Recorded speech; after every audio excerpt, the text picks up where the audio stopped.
Welcome to this video on natural language processing and transformer architectures. We will explore how these models process data, marking a significant evolution in AI. This video highlights the architectural shift from legacy LSTMs to modern transformers.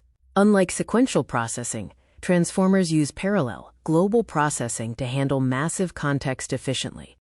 Understanding a transformer requires following the data journey, from tokenization and embeddings to positional encoding, self-attention, and the final encoder-decoder stages. Step 1 is tokenization. Models don't read words. They process numerical tokens. Byte-pair encoding helps break rare words into common subwords, preventing vocabulary errors.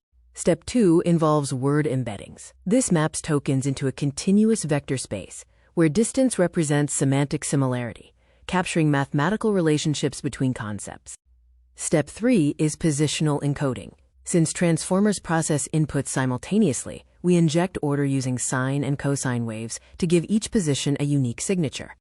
Step 4 uses the QKV analogy. Think of it as a filing cabinet. The query searches for info, the key matches it, and the value delivers the data.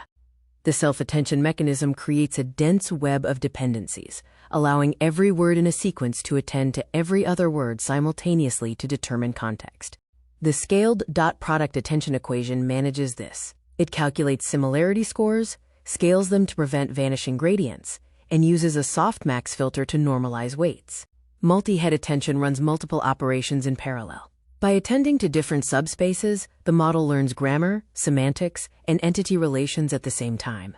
The encoder-decoder architecture synthesizes these processes. The encoder builds a mathematical understanding of the input, while the decoder generates new text based on that context. For output generation, beam search is used.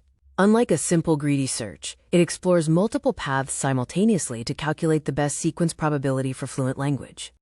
Adaptation happens through pre-training with masked language modeling, followed by fine-tuning to specialize the model for specific high-value industrial tasks. In the industrial reality, architectures like BERT and GPT-4 have become foundational. Mastering these enables the development of powerful, production-grade generative AI.